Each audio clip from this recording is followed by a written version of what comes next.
नमस्ते बच्चों, स्वागत है आपका अपने विजेता चैनल पे। अगर आपको मेरे वीडियोस पसंद आ रहे हैं तो लाइक कीजिए, सब्सक्राइब कीजिए और शेयर कीजिए। तो बच्चों, पहले वाली वीडियो जो हमने डाली थी उसमें हम पढ़ चुके थे रासायनिक अभिक्रियाएं किसे कहते हैं, रासायनिक समीकरण किस तरह से लिखते हैं, उन्हें संतुलित किस तरह से करते हैं और संयोजन और वियोजन अभिक्रियाओं के जो प्रकार थे वो हम पहले पढ़ चुके थे। अब इस वीडियो में आज हम पढ़ रहे हैं विस्थापन अभिक्रियाएं। पहले मैंने बता दिया था कि जो रासायनिक अभिक्रियाएं होती है वो कई प्रकार की होती है, तो दो अभिक्रियाएं पहले हम पढ़ चुके हैं। तीसरी अभिक्रिया आज हम पढ़ रहे हैं विस्थापन अभिक्रिया। विस्थापन का मतलब क्या होता है बच्चों? विस्थापन का मतलब होता है कि जब इस तरह से अभिक्रिया हो कि एक पदार्थ जो है वो दूसरे पदार्थ का स्थान ले ले, दूसरे तत्व का स्थान ले ले, तो उसे हम विस्थापन अभिक्रिया कहेंगे। पर इसके लिए आवश्यक बात यह है कि जो स्थान लेने वाला पदार्थ है, यानी वो विस्थापित जो करेगा, उसे विस्थापित करने वाला जो पदार्थ है वो उससे क्रियाशील होना चाहिए, उससे दमदार होना चाहिए। अगर मैं दो लड़कियां बैठी हुई है और अगर मैं जाके उन्हें कहूँ कि भाई हट जा तू, मेरे को यहाँ बैठना है, वो क्यों बैठने देगी मुझे? लेकिन अगर मैं उससे वीक होंगी तो मुझे नहीं बैठने देगी। लेकिन अगर वो नहीं भी मना कर रही है कि नहीं मैं तो नहीं, तो मैं उसको हटा करके, उसे धक्का दे करके मैं उसकी जगह पर बैठ सकती हूँ। यानी मैं जो हूँ उस लड़कियों से क्रियाशील, ज्यादा क्रियाशील होनी चाहिए, तभी मैं उसे विस्थापित कर पाऊंगी, वरना नहीं कर पाऊंगी। यहाँ पर भी यही नियम लागू होता है कि जो विस्थापित करने वाला पदार्थ है वो जो जुड़ा हुआ है पहले से, उससे ज्यादा क्रियाशील होना चाहिए। उदाहरण देखते हैं हम, जैसे ये फेरस प्लस फेरस जो है वो कॉपर सल्फेट के साथ जब क्रिया करता है तो कॉपर सल्फेट के साथ यहाँ जुड़ा हुआ है, पर फेरस कॉपर से अधिक क्रियाशील है, इसलिए यह कॉपर को विस्थापित कर देता है और कॉपर को विस्थापित करके स्वयं इस SO4 के साथ में जुड़ जाता है। तो स्वयं जुड़ने के बाद यहाँ पर ये देखिए क्रियाकारक में बन जाता है FeSO4 फेरस सल्फेट, और ये जो कॉपर है वो अकेला ही रह जाता है। ठीक है बच्चों, सेकंड उदाहरण देखते हैं, lead Pb plus CuCl2। Lead जो है वो कॉपर से अधिक क्रियाशील है, इसलिए ये लेड इस कॉपर को विस्थापित करके Cl2 के साथ क्रिया कर लेगा। तो ये बन जाएगा PbCl2 lead chloride plus Cu, यहाँ पर भी Cu जो है वो अकेला रह जाएगा। ठीक है बच्चों, तो इस तरह से यहाँ पर एक ही चीज जो वो एक चीज को ही विस्थापित कर पा रही है, दो चीजें विस्थापित नहीं हो रही है, इसलिए इसे हम चाहें तो एकल विस्थापन अभिक्रिया भी कह सकते हैं। एकल विस्थापन क्यों कहेंगे? क्योंकि द्विविस्थापन अभिक्रिया भी होती है। द्विविस्थापन अभिक्रिया में क्या होगा, क्यों कह रहे हैं उसको द्विविस्थापन अभिक्रिया? द्विविस्थापन अभिक्रिया के अंदर क्या होगा कि वहां पर दो वस्तुएं, दो पदार्थों का जो है विस्थापन होता है। यहाँ एक ही पदार्थ का हो रहा था, लेकिन वहां पर दो तत्वों का विस्थापन होता है बच्चों, इसलिए उसे द्विविस्थापन अभिक्रिया कहते हैं। ये देखिए बच्चों, मैंने आपके सामने द्विविस्थापन अभिक्रिया की रासायनिक समीकरण लिख दी है। Na2SO4 सोडियम सल्फेट जब BaCl2 बेरियम क्लोराइड के साथ क्रिया करता है, तो ये देखिए आप, यहाँ पर जो सोडियम है वो Ba से ज्यादा क्रियाशील है, इसलिए ये Ba को विस्थापित कर देता है। तो यहाँ पर ये बन जाएगा, सोडियम क्लोराइड से क्रिया करके ये बना लेता है 2NaCl, दो सोडियम के अणु, क्लोराइड के अणु यहाँ पर बन जाते हैं।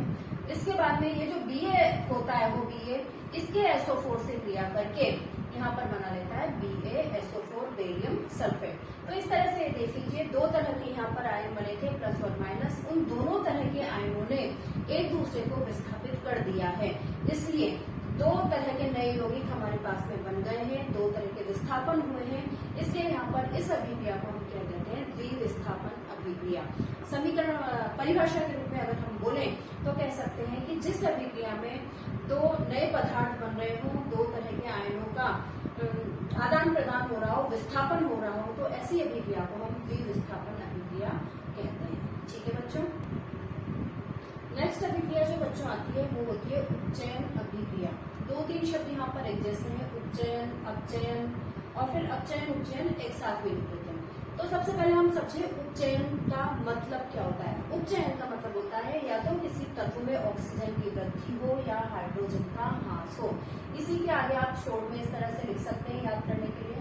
उपचयन का क्या मतलब हो गया, ऑक्सीजन की वृद्धि या हाइड्रोजन का ह्रास, दोनों ही जो क्रिया है या तो ऑक्सीजन की वृद्धि भी हो सकती है या हाइड्रोजन का ह्रास भी हो सकता है। जैसे मैं आपको उदाहरण दूं, C+O2 कार्बन ऑक्सीजन के साथ क्रिया करता है तो CO2 गैस बनती है। CO2 में यहाँ पर ऑक्सीजन की वृद्धि हो रही है कार्बन के अंदर, इसलिए ये उपचयन अभिक्रिया का उदाहरण है। इसी तरह से कॉपर जब ऑक्सीजन के साथ क्रिया करता है तो कॉपर ऑक्साइड बना लेता है, और कॉपर के साथ अब यहाँ पर ऑक्सीजन की वृद्धि हो गई है, इसलिए ये उपचयन अभिक्रिया का उदाहरण है। नेक्स्ट जो आती है वो होती है अपचयन। वो थी उपचयन, अब है अपचयन। अपचयन अभिक्रिया में क्या होगा, इसका जस्ट उल्टा हो जाएगा। उल्टा कैसे, यहाँ हाइड्रोजन का ह्रास हो रहा था, यहाँ पर हाइड्रोजन की वृद्धि हो सकती है या फिर ऑक्सीजन का ह्रास हो सकता है। यहाँ वृद्धि हो रही थी, यहाँ पर ऑक्सीजन का ह्रास हो गया। दोनों में से कुछ भी हो सकता है या दोनों भी हो सकता है। तो हाइड्रोजन की वृद्धि या ऑक्सीजन का ह्रास हो तो ऐसी अभिक्रिया को अपचयन अभिक्रिया कहते हैं। उदाहरण देख लीजिए, CuO कॉपर ऑक्साइड जब हाइड्रोजन के साथ क्रिया करता है, ऊष्मा उसमें उपस्थित होती है, तो ये कॉपर जो है वो अकेला रह जाता है और हाइड्रोजन जो है वो ऑक्सीजन के साथ में क्रिया कर लेता है। तो यहाँ पर देखिए कि जो कॉपर है उसमें ऑक्सीजन का ह्रास हो गया है, ऑक्सीजन का ह्रास चाहिए था हमें, और हाइड्रोजन की वृद्धि, ये जो ऑक्सीजन था उसमें हाइड्रोजन की वृद्धि हो गई। अब बच्चों ये दोनों जो अभिक्रियाएं हैं, अब उपचयन और अपचयन अभिक्रियाएं अधिकतर एक साथ प्रकृति में घटित होती हैं। कभी कभी अलग अलग भी होती हैं, पर कभी अधिकतर जो है ये एक साथ होती है, इसलिए इन्हें अपचयन उपचयन अभिक्रिया दोनों के बीच में एक हल्का सा डैश लगा दिया जाता है। तो अपचयन उपचयन अभिक्रिया कहते हैं इन्हीं को, और दूसरा नाम रेडॉक्स अभिक्रिया भी होता है। आपके पेपर में पूछ लिया जाता है रेडॉक्स अभिक्रिया किसे कहते हैं। तो दोनों एक साथ हैं, तो हमारा आंसर भी यही होगा कि जिसमें ऑक्सीजन की वृद्धि हो रही हो या हाइड्रोजन की वृद्धि हो रही हो या हाइड्रोजन का ह्रास हो रहा हो और ऑक्सीजन का ह्रास हो रहा हो, ये दोनों अभिक्रियाएं एक साथ हो रही हो, यानी उपचयन और अपचयन जो भी हमने अलग अलग पढ़े, वो दोनों अभिक्रियाएं किसी न किसी तत्व के साथ में एक साथ घटित हो रही हो। अपचयन भी हो रहा है एक ही अभिक्रिया में और उपचयन भी हो रहा है एक ही अभिक्रिया में, तो उसे हम अपचयन उपचयन अभिक्रिया या फिर रेडॉक्स अभिक्रिया कहते हैं। इसका उदाहरण देख लीजिए, जैसे जिंक ऑक्साइड ZnO कार्बन के साथ जब क्रिया करता है तो जिंक जो है कार्बन यहाँ पर ऑक्सीजन के साथ क्रिया कर लेता है, तो ये CO बना लेता है, यहाँ पर ऑक्सीजन इसके अंदर जुड़ गया है, तो यहाँ पर ऑक्सीजन जुड़ गया है, तो यहाँ इसका उपचयन हो गया है, और जिंक जो है वो अकेला रह गया, यहाँ पर हाइड्रोजन की ऑक्सीजन की कमी हो गई है इसके साथ में। ऑक्सीजन के ह्रास को यहाँ पर अपचयन, ये ऑक्सीजन का ह्रास जो था अपचयन कहला रहा था, तो जिंक का तो अपचयन हो गया और कार्बन का उपचयन हो गया। दोनों चीजें अपचयन और उपचयन एक ही अभिक्रिया में घटित हो रही है, इसलिए हमने कह दिया इसे अपचयन अपचयन, तो अपचयन उपचयन अभिक्रिया या रेडॉक्स अभिक्रिया। ठीक है बच्चों। नेक्स्ट बच्चों जो हमारी आ जाती है दो तरह की अभिक्रियाएं, ऊष्माक्षेपी और ऊष्माशोषी अभिक्रिया है। बहुत ही सिंपल, नाम से पता चल रहा है ऊष्माक्षेपी अभिक्रियाएं। ऊष्माक्षेपी का क्या मतलब हो गया, वह अभिक्रिया है जो घटित होते वक्त ऊष्मा का उत्सर्जन करती हैं, ऐसी अभिक्रियाओं को ऊष्माक्षेपी अभिक्रियाएं कहते हैं। जैसे मैं आपको बताऊं, जब हम चूने में पुताई करते हैं चूने से, तो जब हम चूने में पानी डालते हैं तो वो इतना ज्यादा गर्म हो जाता है कि उबलने लगता है, उसमें से भाप निकलने लगती है। तो बुझे हुए चूने की जब हम पानी से क्रिया करवाते हैं तो वो एक ऊष्माक्षेपी अभिक्रिया है। इसी तरह से जब हम पत्तों से खाद बनाते हैं, जो हमारे वेस्ट होता है उससे खाद बनाते हैं अगर घर में या कहीं खेत पर, तो उसको जब आप हटा के देखें, जिस भी गड्ढे में बनाई जा रही है उसको अगर आप हटा के देखें तो वहां पर भी वो भी एक ऊष्माक्षेपी अभिक्रिया है, वहां पर भी आपको ऊष्मा का अनुभव होगा। तो इस तरह से कई सारी अभिक्रियाएं होती है जो ऊष्मा का उत्सर्जन जिनमें होता है वो ऊष्माक्षेपी अभिक्रियाएं कहलाती है। दूसरा जो जाता है वो ऊष्माशोषी अभिक्रिया। शोषी का मतलब सोखना, जो वातावरण से या हमें उनको घटित करवाने के लिए हमें ऊर्जा देनी पड़ती है, ऊष्मा का अवशोषण करती हैं, ऐसी अभिक्रियाएं ऊष्माशोषी अभिक्रियाएं कहलाती हैं। बता सकते हैं बच्चों कौन सी अभिक्रिया अभी में हमने पढ़ी जो ऊष्माशोषी थी? वियोजन अभिक्रिया। Very good. जो हमने पढ़ा कि वैद्युत वियोजन, तापीय वियोजन और जो एक और वियोजन हमने पढ़ा था, बताइए कौन सा? प्रकाशीय वियोजन। उन प्रकाशीय वियोजन में और ऊष्मीय वियोजन में क्या हो रहा है, हम ऊष्मा दे रहे हैं, किसी न किसी रूप में ऊष्मा दे रहे हैं, तभी तो जाके वो अभिक्रिया संपन्न हो रही है। तो वो वियोजन वाली जो अभिक्रिया थी वो तीनों की तीनों जो प्रकार थे उनके, वो सब ऊष्माशोषी अभिक्रिया के उदाहरण में हम दे सकते हैं। ठीक है बच्चों।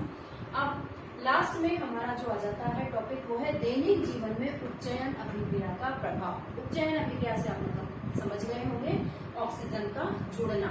उस ऑक्सीजन के जुड़ने से हमारे दैनिक जीवन पर क्या फर्क पड़ता है, जो हम इसे पढ़ें तो पहला फर्क पड़ता है संक्षारण और दूसरा फर्क पड़ता है विकृत ग्रंथिता। ये दोनों ही जो प्रभाव है वो हमारे जीवन पर होते हैं, इसलिए हमें इन्हें पढ़ना जरूरी है। पहला आता है संक्षारण। संक्षारण का क्या मतलब है? संक्षारण का मतलब है किसी भी धातु से, किसी भी तत्व से ऑक्सीजन क्रिया करके उसके ऑक्साइड में परिवर्तित हो जाती है, जुड़ जाती है, उसके साथ में उसका चयन कर देती है, उसके जुड़ने से वो अपने ऑक्साइड में परिवर्तित हो जाता है और उन वस्तुओं का, उन पदार्थों का क्षय होने लग जाता है। जैसे कि जंग बनना। जंग बनना संक्षारण अभिक्रिया का एक उदाहरण है, जिसमें फेरस क्रिया करके फेरस ऑक्साइड बना लेता है और जंग लगा देता है, और धीरे धीरे करके अगर उसकी रोकथाम न की जाए तो धीरे धीरे करके वो लोहा पूरी तरह से समाप्त हो जाता है। संक्षारण से बचाने के लिए किसी भी धातु को अगर हम संक्षारण से बचाना चाहते हैं तो उस पर ग्रीस कर दिया जाता है, पेंट कर दिया जाता है, ऑयल की परत चढ़ा दी जाती है, गैल्वेनाइजेशन किया कर दिया जाता है। तो इस तरह से हम वस्तुओं को संक्षारण से बचा सकते हैं, उनके अपचयन से बचा सकते हैं। सेकंड जो आ जाता है विकृत गंधिता। विकृत गंधिता का क्या मतलब है? गंध का खराब होना, विकृत हो जाना गंध का। कैसे हो जाती है विकृत गंधिता? आप ये देखिए कि जो हमारे जैसे सेव होते हैं, अचार का सबसे बेस्ट उदाहरण है। अचार 2-3-4 महीने पुराना अचार हो जाए और वो जो तेल है वो तेल उसका खत्म हो जाए, मम्मी हमेशा तेल ऊपर तक भर के रखती है कि वो अचार उसके अंदर डूबा है। पर कई बार ऐसा हो जाता है कि वो डूबता नहीं है, कुछ कुछ जो उसके पार्ट्स हैं वो ऊपर रह जाते हैं। कुछ केरियां, जैसे केरी का अचार है तो वो ऊपर रह जाती है, तेल में नहीं डूबती, तो उनमें फफूंद लग जाती है और कुछ दिनों बाद, 2-3 महीने बाद हम देखें तो उनके अंदर एक अजीब सी बदबू आने लग जाती है। हम आम भाषा में उसे कहते हैं कि तेल चढ़ गया है। चिप्स तल के रख दो आप, नमकीन को खुले में रख दो, तो थोड़े दिनों बाद हमें उसमें से बदबू आने लग जाती है। मठरी बना के कई टाइम तक, महीने भर तक रख दो तो उसमें से तेल की बदबू आने लग जाती है। तो वो जो बदबू आना है वही विकृत गंधिता कहलाता है। इसके अंदर वसा से, वसी पदार्थ में वो तले गए हैं, तेल में तले गए हैं, तो उससे वो क्रिया करके, ऑक्सीजन क्रिया करके और अपने जो वसीय ऑक्साइड है वो बना लेती हैं, और उन वसीय ऑक्साइड जो है वो विषैले होते हैं और गंध मारते हैं, इसलिए हमें उनकी जो खुशबू है वो बदबू में परिवर्तित हो जाती है। विकृत गंधिता से बचाने के लिए जो पैक्ड आइटम आते हैं आपके, नमकीन, बहुत सारी चीजें आती है, कुरकुरे, अचार, जो भी चीजें आती हैं, उन सब में जो व्यापारी लोग होते हैं वो क्या करते हैं, आपने देखा होगा कि जो चिप्स, कुरकुरे के जो पैकेट्स आते हैं उनके अंदर बहुत सारी हवा भरी होती है। वो निकलते तो आधे ही है पर उनके अंदर हवा बहुत सारी भरी हुई होती है। तो वो कौन सी हवा होती है, कौन सी वायु भर देते हैं वो उसमें कि वो महीनों तक पैक रहते हैं फिर भी उनका स्वाद नहीं बदलता। तो वो उसके अंदर नाइट्रोजन गैस भर देते हैं, ऑक्सीजन को हटा देते हैं और उसके अंदर पैक करते वक्त नाइट्रोजन गैस भर देते हैं। उससे क्या होता है कि वो काफी लंबे टाइम तक, उनको 6 महीने भी अगर रख लिया जाए तो भी वो खराब नहीं होते, उनमें विकृत गंधिता नहीं आती, उनके अंदर बदबू नहीं आती, स्वाद वैसा का वैसा ही रहता है। अब सवाल आता है कि नाइट्रोजन गैस ही क्यों? कुछ और गैस भी तो भर सकते थे, पर नाइट्रोजन गैस इसलिए क्योंकि नाइट्रोजन गैस जो है वो अक्रिय गैस है और वो किसी भी तत्व से क्रिया नहीं करती, या फिर कहें कि बहुत ही धीमी गति से, बहुत धीमी गति से वो क्रिया करती है। इस वजह से वो लंबे समय तक भी उन पदार्थों का स्वाद नहीं बिगाड़ती और विकृत गंधिता हमारी जो है उसकी रोकथाम हो जाती है। फ्रिज के अंदर कुछ वस्तुओं को रखकर, कई चीजों को मम्मा फ्रिज में भी रख देती है, उससे भी विकृत गंधिता जो है वो हट जाती है, यानी कि उसका ताप कम कर दिया जाता है। तो इस तरह से उपचयन जो है वो हमारे दैनिक जीवन में भी महत्वपूर्ण भूमिका निभाता है। ठीक है बच्चों, इसी के साथ हमारा ये जो पहला पार्ट था वो समाप्त होता है। मिलते हैं नए वीडियो में नए दिन के साथ। धन्यवाद।